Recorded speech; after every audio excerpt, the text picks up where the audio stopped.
Hello there, it's Mike. And Jesse. That's right, we're back for episode 187, where me and Jesse talk about Phase 4 of the MCU. This week we're going to be talking about television and possibly beyond. This week on Cup of Rad.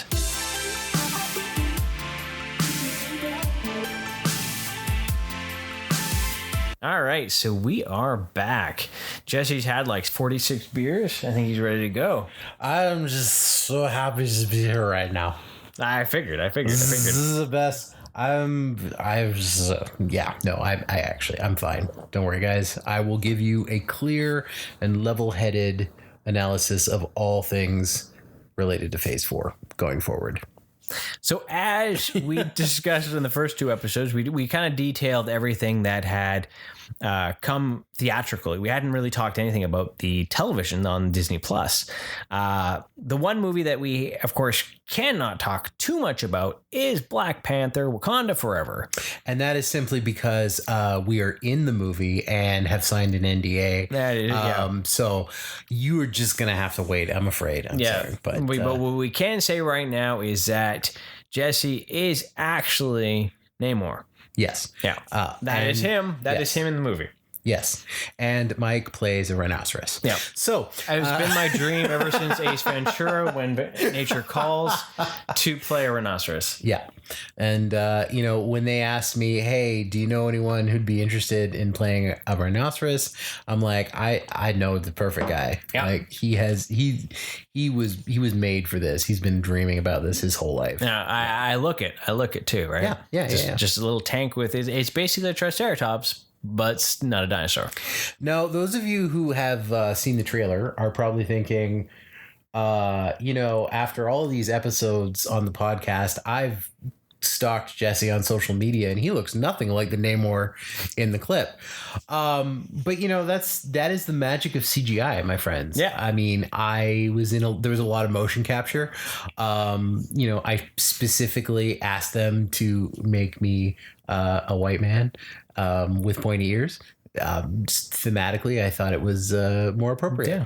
So, Well, you were Tobey Maguire's stunt double, so. Well, I mean, and that was so hard because I basically had to walk around on my knees all day in order to really sell the illusion. So, speaking of being on your knees, during the last break, what do you think of those spicy and hot wieners that we? You know what? I just could not get enough of those spicy hot wieners. They filled me up like no wiener has before. That's fantastic. Yeah, that's fantastic.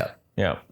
Thought you could get away from here and us talk about food, but no. You thought this was going to be snack free, but no. We have had spicy hot wieners. We have had gherkins. Mm-hmm. We have had tall cans of beer. Basically, every phallic food you can imagine has gone inside of us, all in order to bring you this episode. Masculinity to the max. Yes. Right. Absolutely. We'll start grunting and farting soon. So, I mean, I'm already scratching my balls. Yeah. If you hear any background static, that's exactly what that is. That's there. So Wakanda Forever trailer debuted at San Diego Comic-Con, along with a lot of other announcements and very exciting things. But yes, this trailer dropped, and let me tell you, if you have not seen it, there is a lot to unpack. They have a lot to kind of do. So Wakanda Forever is the final film in Phase 4. The final theatrical film. So after this, we will kick off Phase 5. So it is reasonable to assume that this film will have some big reveals in it. The hope and dream. That is the hope. At least it is my hope that we have somewhat of this film gives us somewhat of a direction and more of an idea of where this phase is going. It would be nice if we saw Kang in this film. Yeah, I'm hoping for at least a post-credit appearance because as was also released this weekend, the Phase 6 will include 2 Avengers movies. Yeah. The first one being Avengers Kang Dynasty. So it's not really been a secret that they've been setting up Kang the Conqueror as the next big baddie for this for the Marvel universe. But we have not as yet seen very much of him beyond Loki, which we will get to. Mm-hmm. What did you think of the Black Panther trailer? It's very intriguing. I mean, this movie obviously has some big obstacles in front of it, right? This is not, whatever this movie is, it is not the original plan. It is not the original design for this movie. So I am really curious to see how they intend to handle not having Chadwick Boseman for the sequel. Because it's taken so long for this movie to come out, I have confidence that they were able to go back and rework things and come up with a satisfactory way to do it. But I really have no clue as to how this is all going to work. Yeah. We do see in the film a Black Panther. Yeah. And at the risk of, blundering here, I would even suggest that it is a more feminine looking Black Panther from the brief outline and silhouette that we saw. However, I'm merely speculating. Yeah. The biggest reveals, obviously, we knew we were going to see Namor. We knew we were going to have the introduction of the Atlanteans into this. I think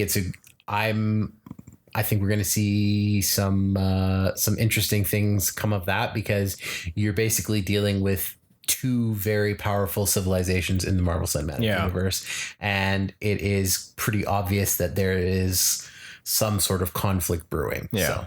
What do you think of the fact that the Atlanteans have more of a Mayan Aztec look? It's interesting. I mean, I feel like that is probably because the traditional Wakandan garb has more of that kind of, like, I want to say, ancient civilization type feel to it, obviously. With the obviously enhanced with all the modern Wakandan tech. So I think I feel like, Wakanda has been portrayed as a very powerful, very wealthy, and very influential nation. So I think the Atlanteans are kind of going to be like a good foil to that. Like, there's really no other civilization that can compare or stand up to Wakanda at this point. So I feel like they are, by having them dress in kind of a more traditional, more ancient looking garb as the Wakandans do, I think they're setting them up to be kind of like that foil, that balance to the Wakandan. What I'm really curious to see is what is going to be the reason for said feud. Yes. I mean, I honestly don't know. What comes to mind is some Wakandans perhaps doing some kind of undersea mining or undersea exploration or excavation that is disturbing the natural habitat of the ocean and Atlantis itself, which would be kind of like a very classic comic book. I mean, Namor was very much against the human population because of their pollution of the ocean, destruction of the natural habitat. So I would not be surprised if Wakanda was perhaps intruding into their territory in that way. But really, I mean, could be anything at this point.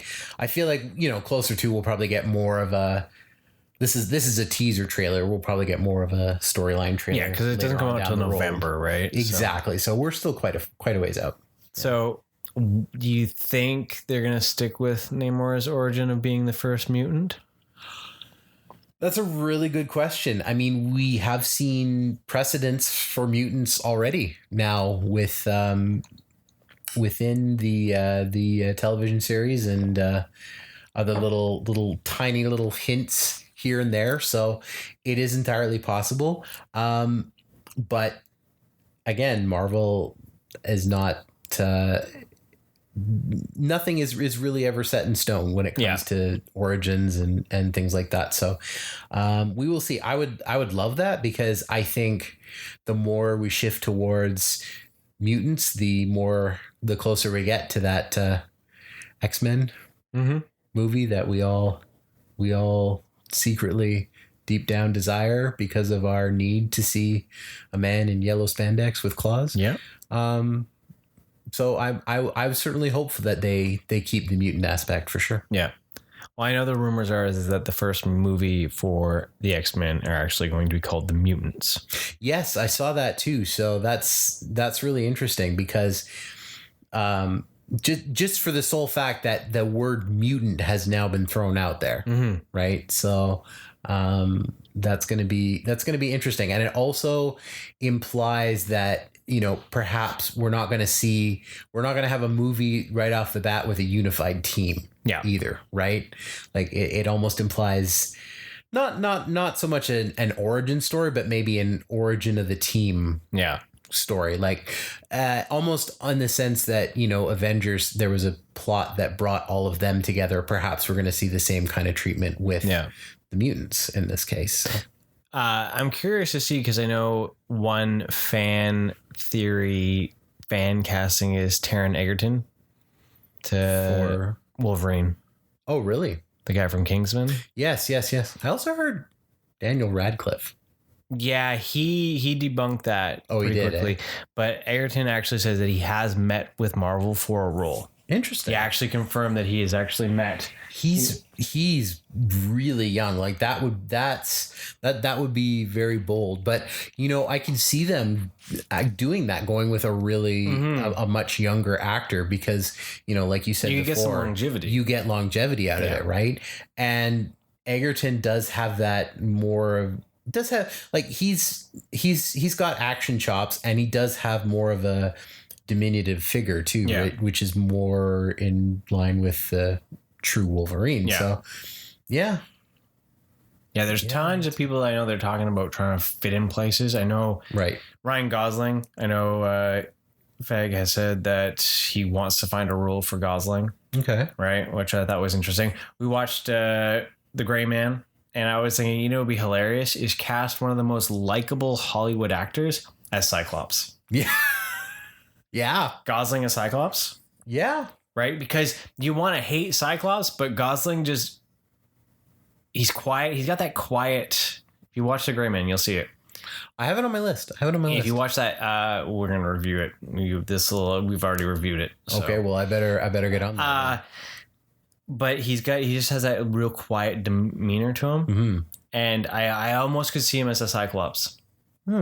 He's older, because he's older than us even, right? Like, but what, is that possible? There are people older than us? Yeah, apparently. Whoa. Did you know that most people are older than us that play superheroes? Whoa. Right? How can people older than us also be in better shape than us? It doesn't make sense. Hollywood magic and money. Oh, yeah. Personal trainers. Yeah. And money. And definitely money. And assistants. That can slap that beer out of your hand. You know what? If I had enough money that I could just focus on, like, training and have, like, a chef prepare me nothing but healthy meals, I'd probably be pretty ripped too. You know, if I had those resources. Well, yeah, you think about it. Personal trainers. Assistants. And nutritionists. You had all that going on. And all your job was just to, like, go to the gym. And then run lines and practice blocking and all that for fight scenes and all that. Yeah. That's a life.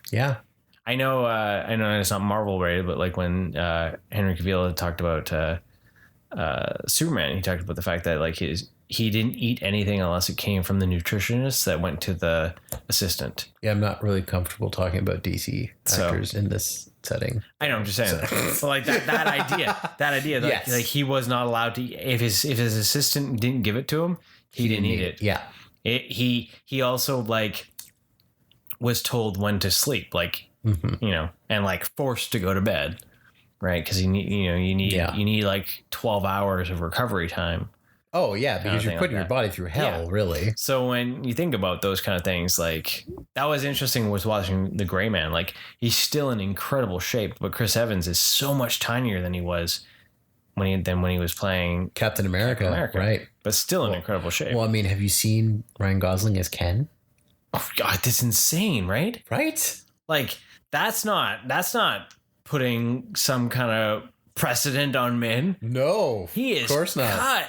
Like, jeez, I know because Katie's really excited for that movie because of like with Margot Robbie and all that. She was seeing some of the outfits and she was like, "Oh my God, this is amazing!" And then she knows it's not a Harley Quinn movie. And right? then yeah, okay. But because like one of the outfits that was in one of the teaser photos is an outfit she had for one of her Barbies. Oh, really? So she's just like, "Oh my God, this is cool." Oh. And then she saw Ryan Gosling and she was like, "Hey Mike, did you see this?" And I was like, "Fuck you! Don't show me that shit." Like, don't, you know what? Don't make me unrealistic expectations. Don't make me work. Don't tell me I got to go work. And I will go to the gym. I will go to the gym. I will get back in shape if I don't have to work. You will be Ken doll. You will be the Ken doll / Wolverine / Yeah. I'll do it. Peacemaker. But it's that worker. It's that worker moment where you have to go and do this job that drains the shit out of you. But you work with beer. Surely you could be just like lifting kegs constantly. Yeah. Bench pressing kegs and pints aren't that heavy. Pints are not heavy enough. No. Pints need to be larger. So this is a random one. Okay. So there's a Michelada. Yep. Right. So it's tequila, lime, splash of Tabasco, splash of Worcestershire sauce. Yes. That fun word. Yes. And then it's got the Kolsch in it, and then it has it's like some weird Clamato beer juice. Caesar margarita hybrid. Yeah. So that is a really difficult drink to make for me because I don't make drinks. I just pour beer. Yeah. But there's like 3 cocktails on the list, right? Yes. And so there's spaghetti. There's that thing's good. Have you had one yet? I have not actually, but everyone says I need to try it. Okay, come on Sunday. It's on sale. Okay, done. So there's salt on the rim, right? Yeah. So if the beer tomato juice mixture touches the salt, it goes up like a volcano. And then it just looks like crap. Have you tried salting the rim after you make the drink? No, that's impossible. Is it? It is. I would ask you, what if? What if is neat. But yes, I had made I made the first one successfully. Yeah. And then the second one, I like moved and it hit the salt and it just started foaming and it was like no. So now I like pull back a little bit because when you got to walk with it, and splash, and it's just like, but it's definitely a harder one to make. Hey man, if the job was easy, I like the spaghetti. The spaghetti's pretty simple, right? They wouldn't be paying you the big bucks though if the job was easy. I know, right? So, but the other job, yes. The other job's the tiring one. I've been too tired from my bartending job. Yes. The one that goes back in a couple weeks now. No. That one drains you. I mean, we're on part 3. It's probably next week. Let's be honest here. So right now, if you can imagine, I am curled up on the couch in a ball of existential dread. Yeah. No, I'm really trying to figure out, like, I like my job. I do too. But there's that part of me that's like, I don't like my job. You know what I mean? Like sure. Where it's like, there's something else. There's something else that I need to be doing. Right. This is what I want to do. But people won't pay me to do this. Y'all want it for free. I don't know. Yeah. What's up with that? And you're like, nah, it's all good. But like, there's something else. Like maybe that's, I just gotta keep working on Katie until I gotta get back to the gym, just start getting shredded. Just gotta get back to the gym. Start drinking that beer. Back to the gym, get shredded. OnlyFans. There's that. You have really nice feet. There. And I think there's a market for your feet. Let's just get into that. There's a big market for your feet. There we go. Hey, you heard it here first, folks. Apparently, I got banana mad feet. Yeah. Yeah. I used to have great calves too. Yeah. I got commented on this a lot. Did you know what happened? I stopped lifting. Oh. Did you know that there was a suspected vampire in New Orleans that chose his victims by their calves? I found this out when we were on the ghost walk, and the lady had said that you have really nice calves. You would have been a victim potentially, or you would have been like a prospect because your calves are that nice that you would have been singled out as probably one of his like prospects. Well, that is just incredibly flattering. But I've never thought of like, wow, you have nice calves. I want to get that shit done. Like that's a weird muscle to be attracted to. Yeah, but I don't know if you know this, but people are weird, and anything that you think could possibly be true. That's true. Someone could be attracted to. There's someone that's attracted to it. There is someone out there who is super attracted to nose hair. Like they get off on the big, long, curly, protruding nose hair coming out of that 80-year-old grandpa sitting at the bus stop waiting for the number 72. You know, like. This feels like there's a story that I don't know if I'm. It's all the specific details, right? That's what kind of makes you feel like there's a story behind it. There isn't. That's brutal. I'm just really good at improv. That's really brutal. Oh, that pains me. So we're going to dive into what we're actually here for part 3. I bet at this point people really miss snack talk, eh? It's like, God, I remember when they were just talking about potatoes and pizza. Potatoes. Oh, God, that was a good time. Fries just onion sound really rings. good. Yeah. Onion rings and fries. Oh, God, we just lost more people because they're like, well, this is going to be the next half hour now. But no, we're going to circle back because we're going to talk about the television shows in Phase 4 of the MCU. The ones that mattered, the ones that are important, which is basically all of them. So we're just going to talk about all of them. WandaVision. Jump right in. Balls deep. We're going to jump right in. So this was Marvel's big initial foray into the world of televised Marvel series. And I gotta say, it was kind of a banger. I mean, obviously, Marvel had the Netflix series from before, the Daredevil, Luke Cage, etc. But this is the first Disney Plus exclusive, actual canon, MCU. Exact MCU. Yeah. So. This basically takes place very shortly after the events of Endgame. Yeah. And dealing with one of our absolute favorite subjects to discuss, trauma. Yeah, right? Yeah.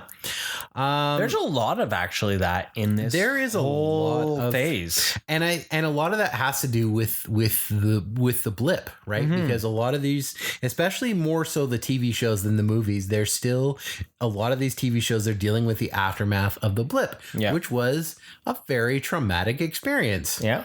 Right? A lot of people thought they lost their family for good, and then all of a sudden 5 years later, all these people start showing up again.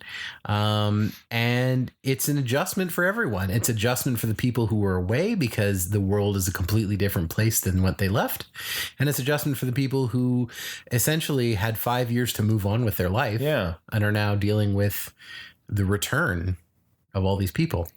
But very specifically, this deals with one woman's trauma at losing her robotic boy toy. Mm-hmm.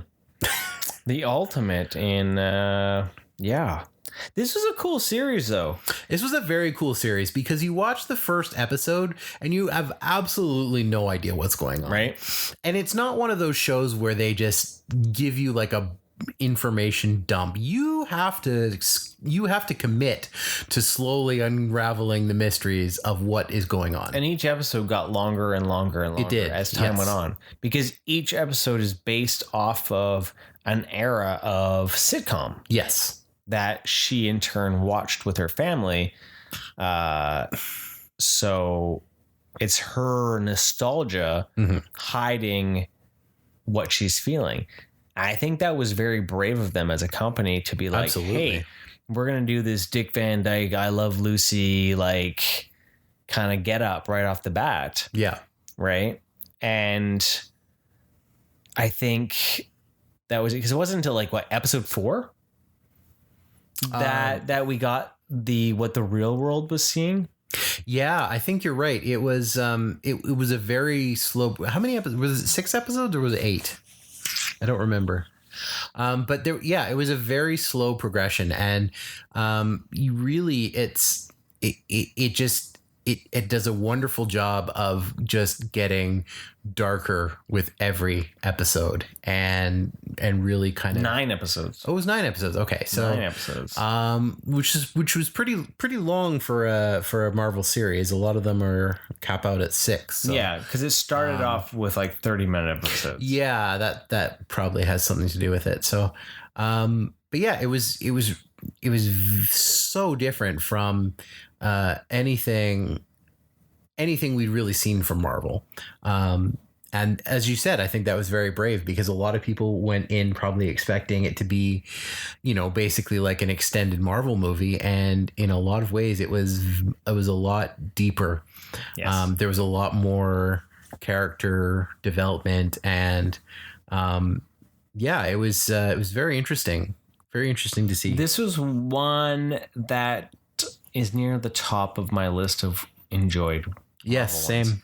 Only because the fact that it was so brave to tell all those different styles of story within it, right? Mm-hmm. Seeing how different things were done by emulating different sitcoms through the different eras, because we had all the way from black and white up to color, up to 90s, up to the, before things really started to crack. Totally. Right. And seeing how that kind of went. And it was interesting too that they threw the whole red herring with Evan Peters being Quicksilver. Yeah, that was so bizarre, but really, really cool. Right. Yeah. I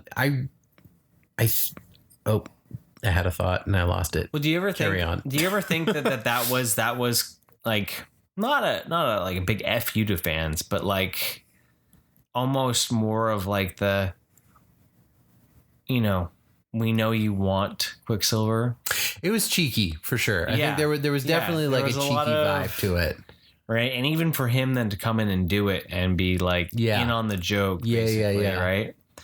I think that was just really cool.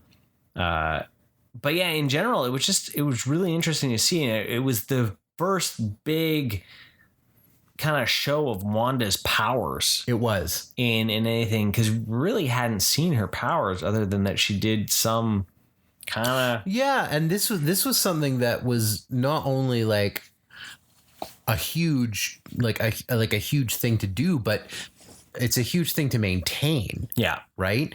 I mean, you projecting this illusion basically over an entire town. Mm-hmm. So yeah, it really, I think, kind of cemented her as a very, very powerful individual. And it was also interesting. It was really interesting because, in a lot of ways, Wanda was kind of the antagonist, but there was also another antagonist in the series, right? So it was really like it was such a grab bag of emotions, because you felt where it all went, right? Well, exactly, yeah. What do you think about the fact that Phase 5 is going to have an Agatha series? That I found really interesting, and I'm the first thing I thought when I saw that was, okay, where does this fit in the timeline? Yeah, where exactly is this going to be, and what's her goal at this point? Yeah, and I'm curious about what's the point? Yeah, so I realized that she was a very popular character from the show, and a lot of people really liked her, but is it just for the sake of she was popular, so they're giving her a series, or but Marvel doesn't usually do that sort of thing, right? Necessarily. So it feels like there's something more to it. But yeah, I'm really curious to see how Phase 5 plays with the fact that she's actually getting a show. Yeah, I mean, And how many we've seen that. episodes? We've seen in Phase 4 that, you know, the users of magic and the mystic arts are very much seem to be connected to the multiverse, Yeah. right? And seem to be able to affect it. So I really don't know where it's going, but it is interesting. One thing I really liked about this show was that we didn't need to sit through any kind of origin story. We were kind of dropped into it and we already knew the characters. Yeah. We had a sense of, you know, well, eventually we had a sense of what was going on, but we didn't need a big lumbering flashbacks for backstory or anything. Yeah. So that's one thing I really enjoyed about this series. It was a lot of fun. It was. The next one that came out was Falcon and the Winter Soldier. Yes. This was a good series too. I like this. This one did have, I felt, some slow points to it. Yeah. And again, it did benefit from the fact that you didn't need background on who these people were. You knew exactly who these people were. You did get some more little filling in, especially with Bucky of his of him, but you know, these are well-established characters and these are honestly really great characters to work with too. There was a bit of I remember the shock value when they came out with announcing the new Captain America. And it was some dude with the shield in a uniform that sort of looked like it, and I just remember being like, what the hell? Who is this motherfucker? Right? Channeled my inner Nick Fury for that one. But it was, and then John Walker, oh my gosh. He was a good bad guy. He was a great bad guy only because I hated him so much. Just, with every fiber, and kudos to the actor because he did a fantastic job of playing that character and making him just not likable at all. And also, but it was really interesting because it was really showed that, you know, you can't just hand down the mantle to anyone, and that Captain America was more than just a good soldier. He was a good person. Yeah. And without that element, you can't expect to have the same kind of thing, right? Yeah. So Falcon and the Winter Soldier for me, I'm gonna get a lot of flack for this, I know. I feel like it could have been told in a 2.5 hour movie. Absolutely. Not 6 hours. No, absolutely. I feel like there's a lot of drama in there that could have been tightened up, and we could have gotten to the end result a lot faster and a lot cleaner. The one of the highlights of the series was in the first episode with that amazing aerial battle that they opened with. And you know what, if they could have kept that momentum through the whole series, then I would say, let's do it over 6 episodes. But there was definitely a slowdown, and I think you probably could have condensed it and not really lost anything from it. So like, because at the end of the movie, at the end of anything with Falcon and the Winter Soldier, it was basically to tell the fact that Falcon becomes Captain America. Right. He finally accepts the mantle. He accepts it. Right? He accepts that Cap chose him to have the shield. And be Captain America. Because his own trauma of Cap leaving and everything with the Avengers left him with that big hole, right? Yes. So, and being also because he was one of the ones that were gone for the 5 years. Yes. Right. So, that was interesting. Him coming back, like trying to, like that scene where he's at the bank trying to get a loan with his family, and he's got no job history for the last 5 years. Yeah. Because of the blip, and the bank's like, "Yep, sorry, right? Nothing we can do. You have no job history." Like, and it's like that's something that we don't think about, and it was like so much realism within the comic book world that it really changed things, right? It did, and it really helped solidify the consequences of the blip. Like, Mhm. you know, you're watching Avengers Endgame and everyone gets brought back and you're just thinking, oh, yay, everyone's back. This is great. You know, everything goes back to normal. But no, everything just doesn't No. go back to normal. The world is fundamentally changed and there are real consequences. So it was really great to actually see some of that portrayed. Yeah. Oh, totally. You know, that's one of those series is like I did feel was a little long, and I Yes. say that because they were 45-minute to an hour episodes. But it was fantastic to see Sam Wilson get to actually own the shield and then actually Yes. have his own cap suit. John Walker, you can tell that, you know, he's built up for something else. Absolutely. Yes. Which we've talked about multiple times over these episodes, the possibility of being in the Thunderbolts. He Yes. seems perfectly ripe for that. He would be great in that, I think. Now, my question is would Bucky also be on the Thunderbolts? That's the question. Yeah, yeah, hard to say. See, we're already at a big enough Because- team that who knows who's going to be on this, right? See, that would definitely set it apart from Suicide Squad, right? Because with Suicide Squad, they're all bad guys, whereas with Bucky's kind of been riding more the hero role Yeah. lately. So it would be it wouldn't exactly be like the Suicide, which is not necessarily a bad thing. No. But it would be interesting to see. Yeah, I think we're gonna be pondering that for a long time. Right. Who's going to be on that team? Because that's the last film of Phase 5, Thunderbolts. Is it? Yeah. Okay. So So again, it's probably but it's not that far away in reality. no, not really. 2024. So again, you know, expecting that film is going to set up a lot, reveal a lot, have some big momentum moment. Right. So Yeah, I'm trying to I'm seeing back, trying to remember Falcon, and like I remember the opening scene with the aerial battle. Yep. I remember Walker smashing that guy with the shield, and that's the big yeah, that and was the brutal. big bad, right? Like Yeah. and then Sam showing up at the end in the suit. Yeah. That's kind of what I remember from that series, and that's why I feel like it could have been boiled down into more simplistic Yeah, I action mean, fare.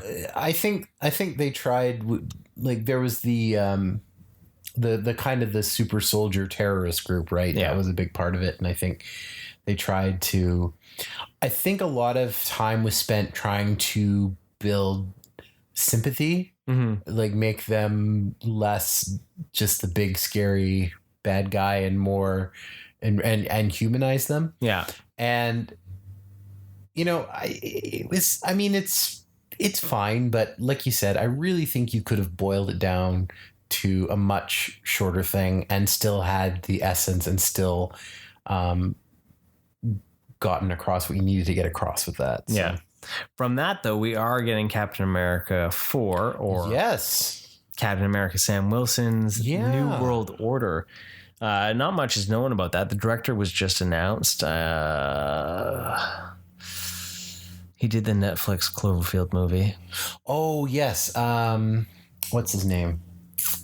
What was that guy's name? You know that name? That guy. It's that guy. That guy. The guy with the stuff. The dude. The man. The crazy Cloverfield movie. Nafferton Bulby? That was just pulled out of nowhere. That was like so many syllables I don't even know. I know. I tried. That was like you are so off. You were like, was it not Colin? There's no Colin in his name. Okay, but the last name was pretty close though, right? What did you say? Appleton. I don't even remember. It was a long time ago. Okay. Julius Oana. Really? Yeah. That doesn't sound right. Onah. I'm pretty sure it was a Colin. No, it's not. It's got to be a typo. It's got to be a typo. Not at all. The internet lies. It's But yeah, I'm excited that it's actually getting he's actually getting like a Captain America movie because you know there's a fear when you put these characters onto like into a TV show that does that mean now they're off the big screen and stuck on the small screen. So it's exciting to me. And I would be very shocked if Bucky was not a part of that movie as well. Yeah. I would be extremely shocked. So that's why I feel like I don't think he'll be in Thunderbolts. I think he's going to be attached to, because that duo, right, is so important. Right. Because Bucky, at the end of the day, this is almost proof that Bucky is still the sidekick to Cap. Yeah, right? Very much so in a lot of ways. So, yeah, no, I'm definitely excited for that. That was very cool to see that they're actually going to do that. I mean, if I was that actor, Anthony Mackie, though, I would be intimidated, it's like stepping into like an actual film as Captain America, because there's going to be a lot of expectation. Yeah. Right. That's big shoes to fill. So I think he has the charisma. I think he can do it. I think it's just a matter of the writing and the very directing. Charismatic. Like you see him in interviews. He's super charismatic. So, they give him the right material. Like you said, I think he's going to do well. I think it's going to be interesting. But yeah, it would be very cool to see. I'm excited for that. Loki. Oh my gosh. What a revolutionary game changer show. This Loki, especially after Captain America, which was a very sort of procedural, non-shock. There weren't a lot of shocks in that movie. There weren't a lot of series. There weren't a lot of twists and turns. Yeah. And then you get motherfucking Loki. Yeah, that was definitely a different one for sure. That was extremely different. But I loved it. I mean, you gotta love Loki as a character, first of all, right off the bat. Tom Hiddleston does a great job. Tom Hiddleston, I cannot imagine anyone else in that role. Yeah. It is so iconically linked to him forever now. And I'm so excited that there's actually going to be a season 2, which is interesting in the fact that it's the only series to basically right away be like, yeah, you're going to get a season 2. Yeah. Anyways, Loki was, as you said, very different from what we'd seen before, especially when you compare it to Captain America and the Winter Soldier, because there was a lot of mystery to it. Yeah. There was a lot of, what is this? Who is this? What's happening? And you really get an introduction to more of a sense of what the multiverse is going to look like. Yeah. With this. Well, see, all these shows thus far have dealt with the ramifications of Endgame. Yes, that's right. Right. And this was kind of felt more like a step towards what's next. Yeah. Right. Because it was the introduction of Kang. For one thing, it talked a lot about the multiverse. We got to see many variants of Loki, which was entertaining as hell. Oh yeah. It was a great comic service for that, being able to see like classic Loki and the President Loki and like the Barbarian Loki and Alligator Loki. Right. So it was like complete, almost comic fan service in that realm for those last couple episodes that was part of. Yes. Right. The build up to it was a little bit slower, with wondering like, where is this going? It was because you really did not know what the overall, like, what was the end game here. Right. Really.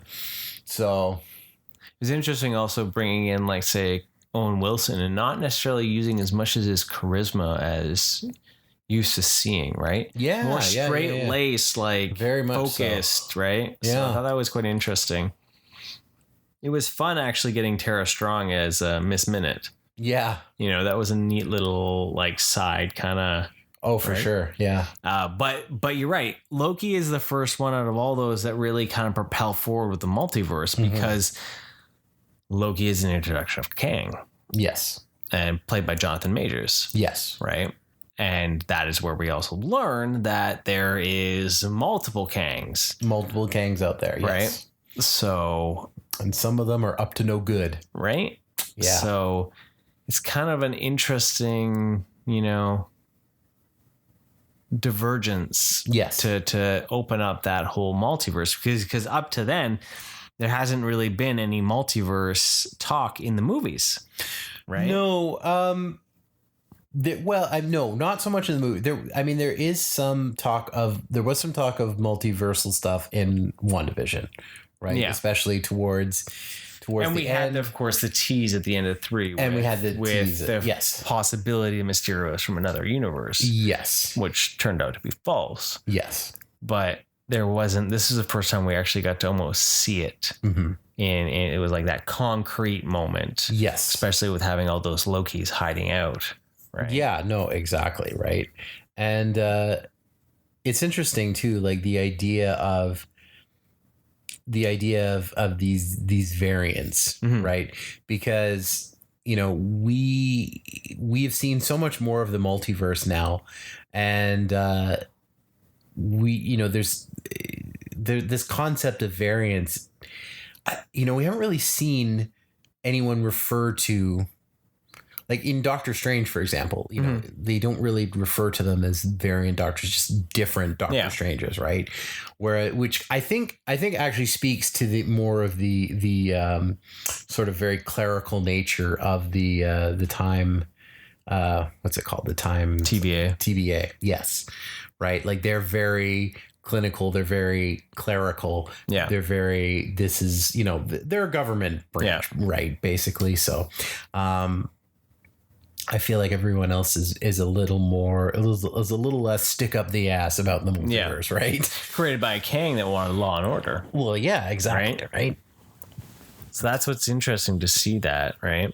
I'm really curious to see what Jonathan Majors brings to the role of Kang, because this version that we saw in Loki was almost broken, basically. Like he almost dared them to kill him in his stance, where it was like not so much of the do it. He never said do it, but he almost seeded it of like, well, if you do this, it's chaos. Like you never know what'll happen. All the other ones will.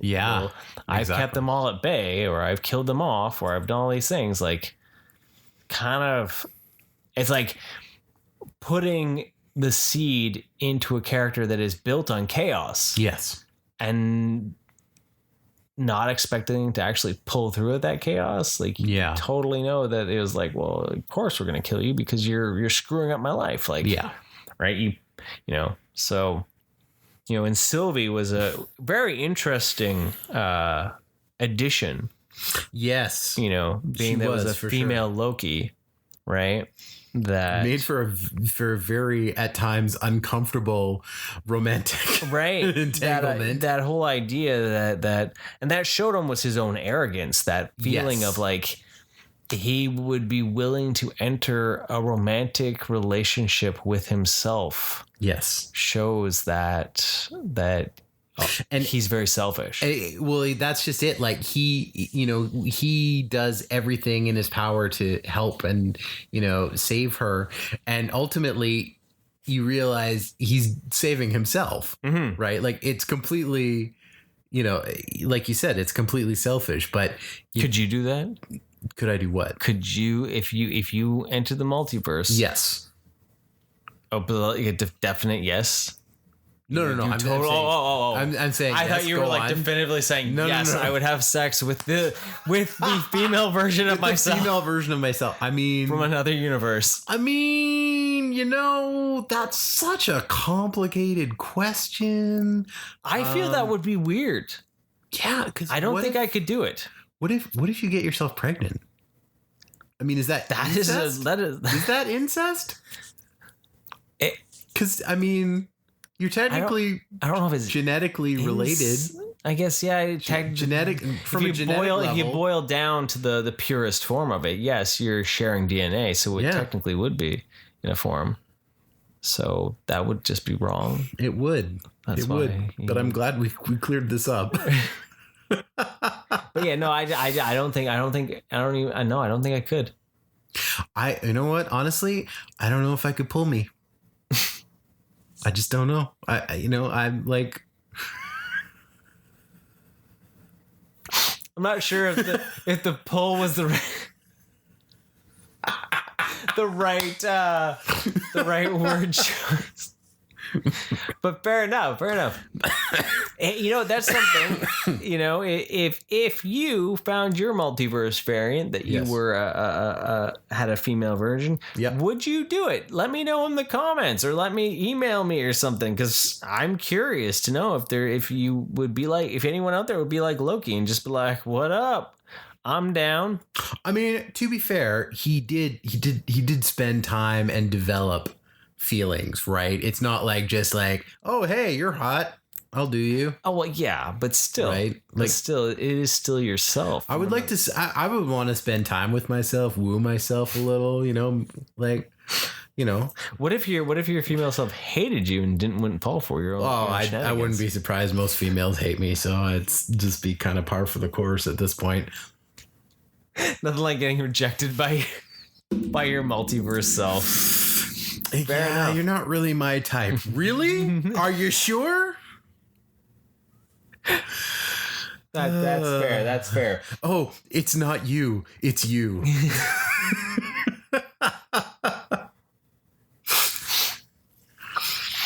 That works on so many levels. Right? Yeah. It was just a weird thing. I'm wondering if we'll get more of that with season 2 of it. I'm really excited to see where season 2 goes. I am hoping that we get a big dose of Kang in season 2 as well.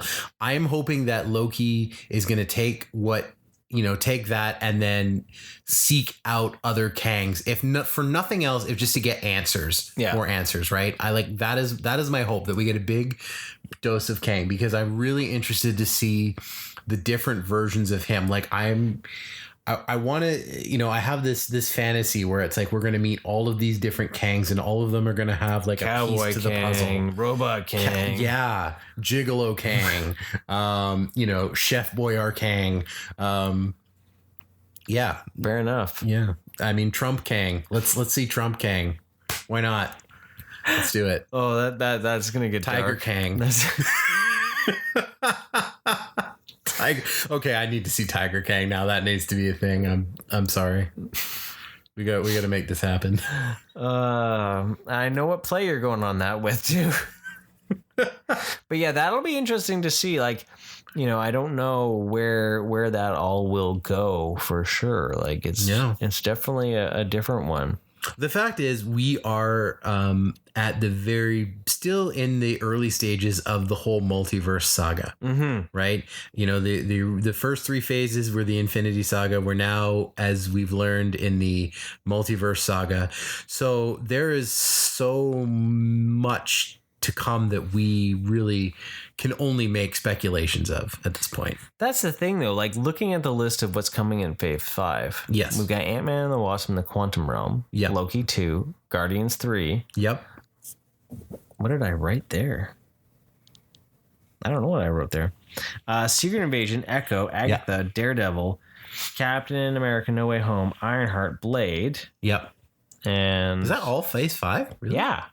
Dang. Phase 5 is thick, boy. But like that reality that Loki's about the only one that seems like it will deal with the multiverse. Right. Oh, the Marvels. Okay. That's what it was. The scribble was. Right. Marvels. Right. Like that's the only one that really feels like the multiverse. I guess we'll just have to wait and see. Or is it going to be things that we don't expect to be the multiverse? Or is calling it the multiverse saga just like a giant red herring, and it's actually just going to be about something completely different? That's true. That's true. What if Kang just wants to like open a food truck with onion rings? It could be. It could be that could be the end game. I feel like now if we were ever to like make movies, yes, that would be an end credit scene. No matter what movie we made, it could be a serious documentary drama feel. Yep. And it would just be end with order up and onion rings. Yep. Yeah. That's where it is. It's beautiful. That's, you know how like directors have like signatures in their movies. Yeah. You know, those things. Mine would be onion rings. There'd always be an onion ring. There would always be onion rings. And every character would go to a restaurant and just be like, man, they got onion rings. Sweet. I love it when restaurants have onion rings. Somebody would be eating onion rings at some point in every single one of my movies. Yeah. That would be it. I've never more wanted to make movies now. Just for that. Yep. Just for that moment. Yep. Where there's always something to do with onion rings. Yeah. And that is what is going to launch the all onion ring restaurant, right? Yeah. Yeah. It's the onion ring saga. Yeah. It's the onion Until you get old Yale to make onion rings. Until I get old Yale to make onion rings again, which once, you know, the popularity of these films that we're going to make takes off. Yeah. Obviously. 20 to 30 years. Everyone's going to be making onion rings. Yeah. Yeah. No one will stop. We'll be saturated in onion rings, basically. Yeah. That's fair. That is a very good judgment. Noble, really. It's a noble ambition. All right, so we're going to cut it here right now because I feel like the next few pieces of the puzzle are going to require a longer discussion, plus I need to talk about Phase 5 and 6 because we're kind of blending the two together, which is awesome, and I'm loving every moment of it. I am loving every moment of this too. Honestly, this is fantastic. Right? I love that these people are being forced to listen to my ideas. It doesn't happen very often. Yeah. Hey, you know what? It's good. It's good because you know what? Hearing some of the things that you talk about, because there's a lot of stuff that I haven't heard you talk about when we talk. You know, we talk about some of the general stuff, but it's fun to really. But this is business, right? Like that's why. I mean, you know, like we talk socially, but I mean, this is important. This is right. This was key. This is your job. It's a great way to spend a summer afternoon when you don't want to go outside when it's like 40 plus degrees out there. Are you implying that all of these episodes have been recorded in one single session? Not at all. They've happened ridiculous. Over multiple weeks. Because I have no life. So with that, we're going to stop talking about this and we're going to come back with part 4. So how exciting is that? 4 parts to this magical mystery tour of Phase 4. Huh? Oh my gosh. Did we plan this? I did. Oh, wow. I'm that good. I'm impressed. I'm honestly super impressed right now. You should be. You should be. Yeah. It should really like... So thank you everyone for listening. Come back for episode 188, which will be part 4 with Jesse, continuing the television side of the MCU and our speculations and wonderment from Comic-Con on Phase 5 and 6. And hey, you know what? We may even wrap it up next episode. Stay tuned to find out. Don't count on it. And remember, stay rad, dudes.